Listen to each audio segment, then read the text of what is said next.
صلی اللہ علیہ وآلہ وسلم۔ محترم بزرگوں، بچوں، عزیزوں، آپ لوگ آئے ہیں یہاں پہ، آپ لوگوں کی بڑی بڑی مہربانی۔ چونکہ عنوان کے لحاظ سے تھوڑا سا یہ ہٹ کے ہے، ممکن ہے کوشش کریں گے کہ بالکل ہی سادہ اور اپنی بات چیت کی زبان میں اس کو بیان کیا جائے تاکہ آپ لوگوں کی سمجھ بھی آئے۔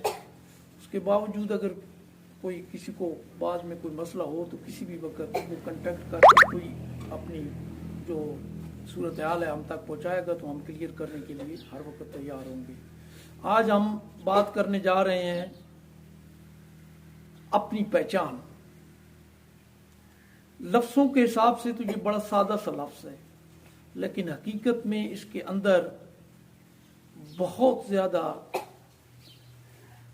پیچیدگی جو سامنے آ رہی ہے وہ آتی ہے، اور ہماری یہ زندگی اور ہماری جو دوسری زندگی ہے اس ساری کا دار و مدار جو ہے وہ اس کے اوپر ہے۔ جب تک ہم اپنے آپ کو نہیں پہچانتے، ہمارے لیے ہر چیز کی حقیقت جو ہے وہ سامنے نہیں آتی۔ ہم صرف اس کی جو ہماری آنکھیں دیکھتی ہیں اسی پہ ہی انحصار کر کے ہم کوئی فیصلے کر رہے ہوتے ہیں جو کہ عموماً غلط ہوتے ہیں، اور ہم خسارے میں جا رہے ہوتے ہیں اور ہمیں پتہ بھی نہیں چلتا۔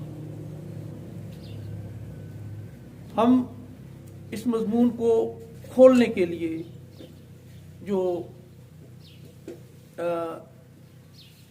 اس کے حصے بناتے ہیں وہ یہ کریں گے کہ سب سے پہلے میں انسان کی تخلیق سے شروع کروں گا اس کو، اس کے بعد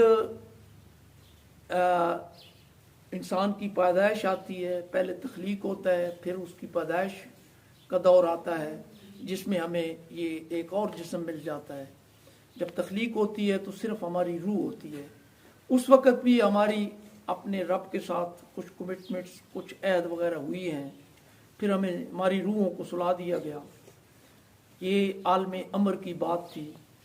عالم امر میں ہر جو کوئی کام کرنا ہوتا ہے اس میں وقت یا فاصلے جو ہیں وہ نہیں ہوتے، صرف کن چیز ہو جاتی ہے۔ اللہ تعالیٰ صرف کن فیکون چیز ہو گئی، وہ عالم امر ہے۔ وہاں کسی بھی مخلوق کی کوئی جرت نہیں ہوتی کہ اس عالم کے جائے۔ تو اس عالم میں سب سے پہلا جو کن استعمال ہوا اس کے ذریعے فرشتے اور ہم انسانوں کی روحیں پیدا ہو گئی۔ فرشتوں کو عالم ملائکہ میں بھیج دیا گیا اور ہماری ارواح کو عالم ارواح میں بھیج دیا گیا۔ وہاں پہ اللہ تعالیٰ نے ساری ارواح اکٹھی تھیں، جتنے روح تھے ہمارے قیامت تک آنے والے بندے کے، انہیں مخاطب کر کے الستو بربکم کا عہد لیا کہ کیا میں تمہارا رب نہیں ہوں۔ سورہ اعراف کی آیت نمبر 172 ہے۔ سب نے کہا قالوا بلا، بالکل آپ ہمارے رب ہیں۔ اب یہ ایسا لفظ ہے کہ قرآن پاک میں آئے ہوئے ہیں اور ہم سب اس کو پڑھ رہے ہیں، لیکن ہمارے ساتھ جو کچھ ہوا یا ہمارے ساتھ جو کچھ کیا گیا اس کی ہمیں سمجھ نہیں آئی۔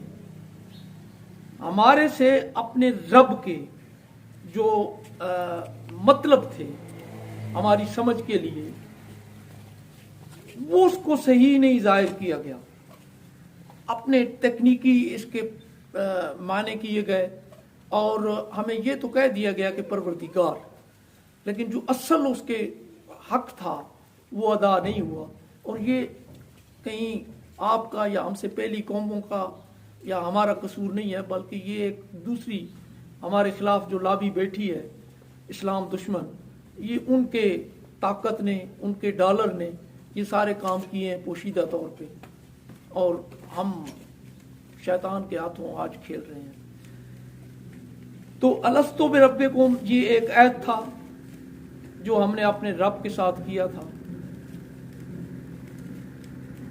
और वहां पे अल्लाह ताला ने हमारी ही जानों को गवाह बनाकर इस आयत के अगला हिस्सा जो है उसमें बता दिया कि कहीं कल ये न कहना जब मेरे पास आओ कि हमें इस चीज का पता नहीं था।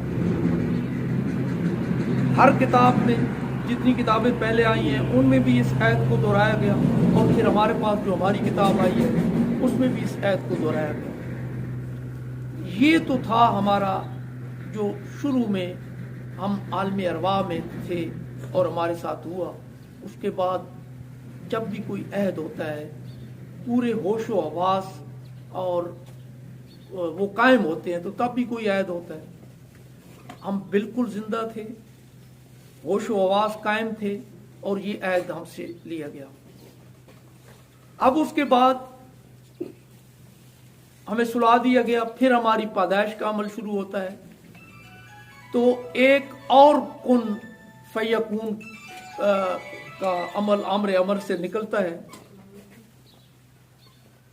वहां तक हमारी साइंस भी टच कर चुकी है, पहुंच चुकी है, उसको बिग बैंग कहते हैं। ये जो दूसरा अमल है कुन फयकून का, ये बिग बैंग से फिर शुरू हुआ।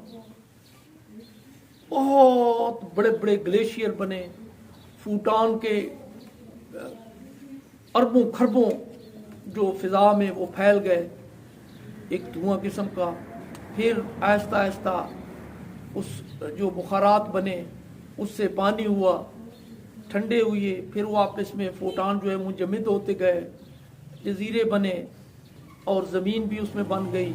फिर अल्लाह ताला ने कुरान ही बता रहा है कि उसने फिर आसमानों को भी, 7 आसमान भी बना दिए। ज़मीन एक ही है, ये जमा किसी के में कहीं नहीं आई है, आसमान आते हैं जमा किसी के में। तो फिर ये अमल चलते चलते आदम अलैहिस्सलाम की ह्यूले तक पहुंचता है। ज़मीन ठंडी होती है, करोड़ों साल इसके ऊपर वो बुखारात के बादल बरसते हैं, और ठंडा इसका जो ऊपर का मुंह है लावा था वो ठंडा पड़ा। ये कुछ इस हालत में हुई कि अब इस पर ज़िंदगी कायम हो सकती है। तो फिर उनका ह्यूला बनाया गया। अब जब वो ह्यूला बना तो जो दूसरा बिग बैंग था उससे जो आग का शोला पैदा हुआ, जब फटा तो आग के शोले के ऊपर एक लो सी चलती है, उस लो से जिन्नात को पैदा कर दिया गया।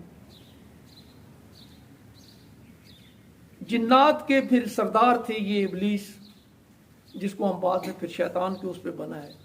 ये थे, इसको इससे पिछला नहीं पता था कि पीछे क्या है। इसने सिर्फ उतना देखा कि ये तो मिट्टी से बना रहा है, ये इंसान मिट्टी का है, मैं तो आग के मटेरियल से बना हूँ, मैं इससे कहीं ज्यादा हूँ। जब अल्लाह ताला ने आदम अलैहिस्सलाम को सजदे ताज़ीमी सजदे का कहा तो इसने इनकार कर दिया, ठोकर खा गया, और उस ठोकर का उसको जो उसकी पादाश में भुगतना पड़ा कि ये सारी जिंदगी क़यामत तक मरेगा नहीं, जलील ख्वार और लानत इस पे भेजते रहेंगे लोग। और इसे भी कहा कि तू भी अपना जोर लगा लो अपने साथी बनाने के लिए, तुम्हारा तो क्लियर हो गया, फैसला हो गया कि तूने जहन्नम में जाना है। अब वो लगा हुआ है इसी दुश्मनी की, इंसान दुश्मनी के ऊपर, और हमें भी बरकला रहा है। ये आदम अलैहिस्सलाम की पैदाइश सूरह बकरा की आयत नंबर 30 से आयत नंबर 39 तक कुरान पाक में है। वो आप रेफरेंस से पढ़ लेंगे। अगर हम उसकी तफसील में गए तो फिर टाइम बहुत लग जाएगा। वहाँ आप देखेंगे आखिरी जो आयत के, इन आयतों के आखिरी दो हैं, उसमें यह है कि जिसने मुझे मान लिया, यानी मैं हक हूँ, जिसने हक को मान लिया वो कामयाब हुआ, और उसके लिए मैंने ये जन्नत के नज़ारे बताए हैं, ये करूँगा, हमेशा उसमें रहेगा। और जिसने मुझे तस्लीम न किया, ना माना, इनकार कर गया, कुफर कर गया, तो उसका ये ठिकाना है। बता के बात ख़त्म हो गई। फिर इंसान बना, फिर यहाँ तक आगे पहुँचता रहा। उस वक़्त जबकि शैतान ने आदम अलैहिस्सलाम को बहकाया और उस दरख्त के खाने पे मजबूर कर दिया, तो